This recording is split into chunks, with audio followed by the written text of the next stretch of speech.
I'd like to start off with congratulating CIUS on their 40 years of accomplishments and impressive contribution to the field of Ukrainian studies and higher education. My presentation is no match for the eloquence of the professors in academia that you have heard speak in the last 2 days, nor for the entertaining personality of Andriy Hladishevsky.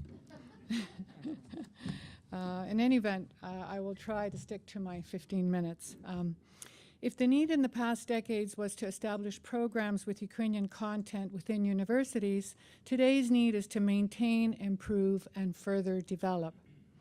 Some of you may know about the Petro Jacyk Education Foundation, or the PJEF in short, and what it does, and some of course may not. Although the foundation bears the name of its founder, we are not just a family foundation. But specifically an education foundation. The Petro Jacyk Education Foundation is the charter name and has a charter for doing, for funding universities. We are both a donor and a recipient charitable organization with individual name funds from donors, with a board of directors comprised of lawyers, doctors, business people, and academics. Dr. Frank Sisson is one and has been for a long time and a terrific contributor. And as well, we have had fundraising events. The last one was on information warfare at the Canadian Military College in Toronto, and we had some terrific speakers. Professor Luchuk was the moderator, and we had Maria Gongadze from Washington attend. We had Olivia Ward from the Star, and we had Professor Nadia Jacyk from Western University. And that's our entertainment factor, but really it was a fundraiser for one of our postdoc fellowships. But anyways, we in a few weeks will have updated new website, although we do have a website, and instead of going to your cell phones and so on, you can pretty well just Google the name. So founded in 1986 by Petro Jacyk, we too are celebrating a milestone anniversary this year, our 30th. My father headed the Education Foundation from 1986 to 2001, where I was the director since its inception, and I have headed it for the last 15 years. The PJF's mandate is exclusively dedicated to helping to establish a network of educational programs and academic centers in world-renowned universities.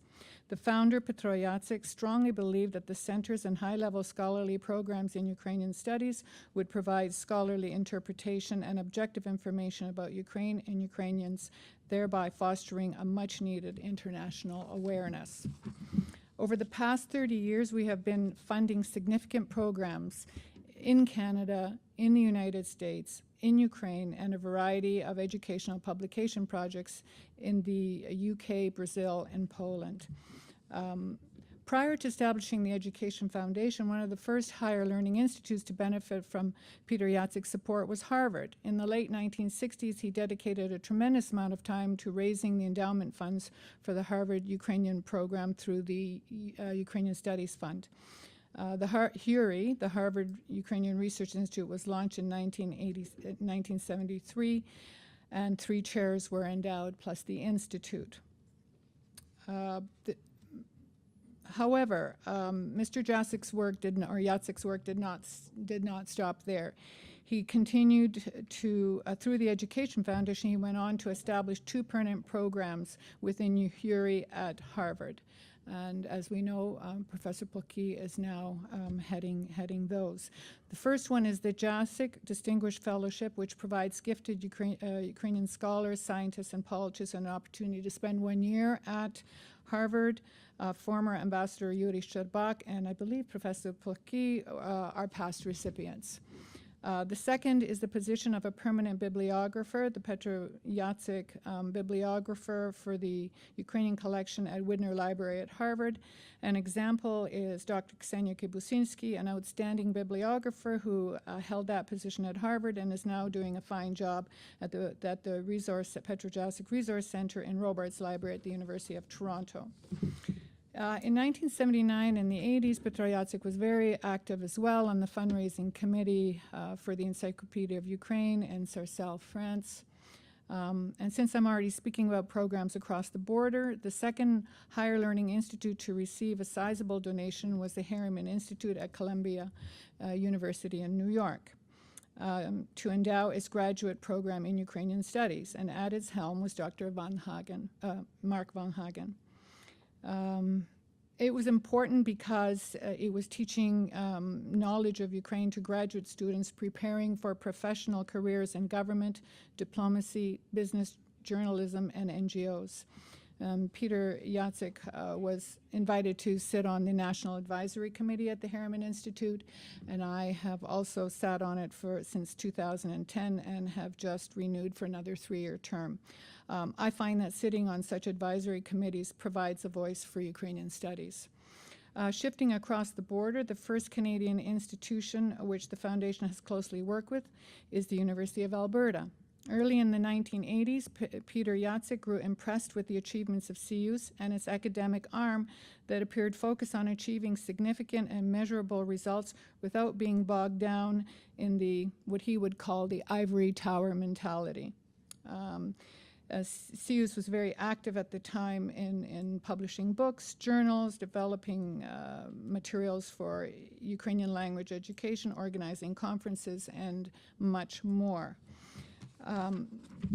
Mr. Jacyk determined that CEUS was the ideal facility to carry out the long-term project of the translation and publication of Mikhailo Hrushevsky's History of Ukraine Rus, along with other future publications, as it had very qualified academics, especially Dr. Frank Sisson, who has worked tirelessly wearing many hats on this very important translation project.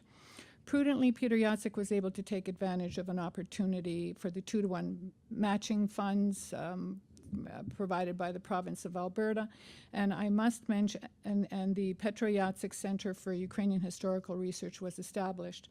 I must mention that Mr. Peter Savarin was instrumental in helping to obtain this 2-for-1 funding.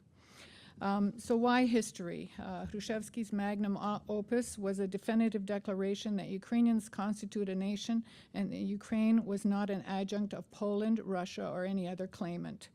He felt that the world, through the international scholarly community, needed to know about Ukraine's history, and the translation into English and its publication was the best way to achieve this. CEUS continues to be active and productive. In 2008, another matching fund opportunity presented itself, and which I was able to take advantage of, and a new Petro Jacyk program for the study of modern Ukrainian history and society was established. This one was a little different because it's the first of its kind in our portfolio, where it's a cooperative venture between the University of Alberta and 2 universities in Ukraine, the Ivan Franko Lviv National University and the Ukrainian Catholic University. Professor Yaroslav Hrycak oversees this program, and I am pleased that it continues to foster international collaboration in scholarship, research, and education. The University of Toronto is home to the Petro Jacyk Central and Eastern European Resource Center at the Robarts Library, which I just spoke to you about, and it supports activities of 5 research chairs: Estonian, Finnish, Hungarian, Polish, and Ukrainian, and the departments of Slavic languages and literatures, and many more departments. It also supports series where in 2001, the Petro Jacyk program for the study of Ukraine at the University of Toronto was established. And the program promotes scholarly understanding of government, economy, and society in contemporary Ukraine, as well as the country's history and culture. This is a very vibrant program. Since 2008, the Petro Jacyk Education Foundation has funded a larger scope project, this time on a yearly basis, not as an endowment, called the Petro Jacyk Postdoctoral Fellowship at the University of Toronto. The objective of the fellowship is to support the most promising junior scholars who have received their PhDs within 3 to 5 years studying contemporary Ukraine. Since this is a year-to-year project, it requires a significant amount of work, funds, reviews, and renewals. However, the results are creating academic dispersion of Ukrainian content to universities which do not have permanent programs. Some examples are Ola Nuch, I believe. She's at University of Manchester, or is she at Oxford? Dr. Frank, would you know? Yes, I think she does too. Serhii Kudelia at Baylor University, May Hill Fowler, who speaks wonderful Ukrainian and who has no Ukrainian background in her. She's at Stetson University. And I think Dr. Sisson has already mentioned that 5 out of 7 fellows have secured tenured positions. This is remarkable. So while year-to-year funding is more costly in the long run for a donor, this type of funding maximizes production. It keeps everyone on their toes, which is a good thing. We also have donated to small projects, one being University of Victoria in BC and York University in Toronto. So, change is the only constant, or nothing stays the same, are sayings that remind us to be nimble, adaptable, and look for opportunities. Over the decades, the PGAF has seen several changes at the universities as they pertain to our endowed funds. And always, we have closely monitored the activities.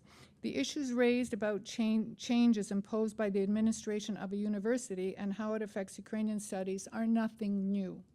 The universities have always been a business or corporate, and successful at that. That is why we donate or endow with them. They have more longevity than any other organization focusing on the academic field. However, in business, it has to be a two-way street. They have to benefit from our programs as we must benefit from their management. Even as far back as Huri in 1971, there was a rude awakening about how the university management works. Some in the Ukrainian community responsible for the funds raised were too timid to correct the university management for a grave error on the university administration's part. Others, like my father, held them to task. The result was the 3 chairs were not lost and an apology was issued. Again, this demands knowledge and experience on how administration works.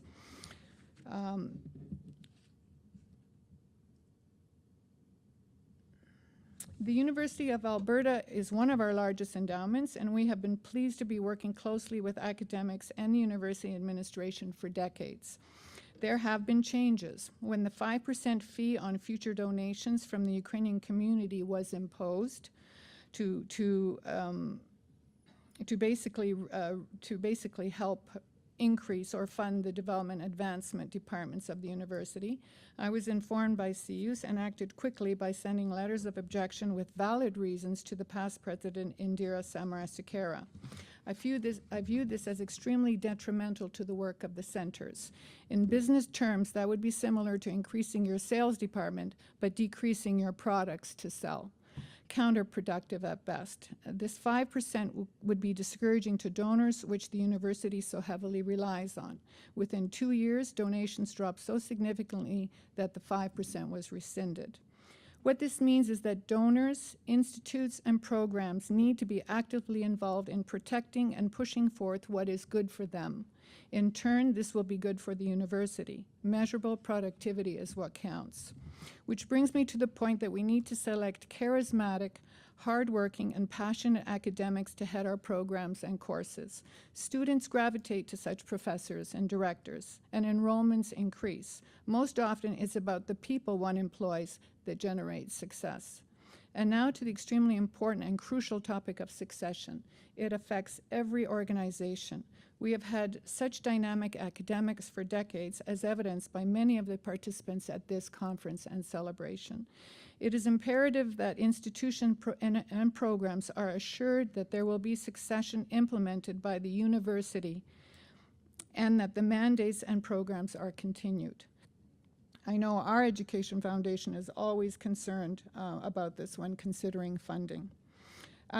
Also, the donors of Toronto very much appreciate that CUS is a national institution of Ukrainian studies. It is based in Alberta, but has a Toronto branch that produces academically, interacts well with, and keeps the community very much informed. I'm almost done. And In the past 30 years, the Petro Jacyk Education Foundation has been quite successful at receiving matching funds, negotiating clear contracts with the universities, and monitoring the progress of the endowments and their relevant programs. The market value of most of them, I haven't just done a quick off the top of my head, is nearing 20 million.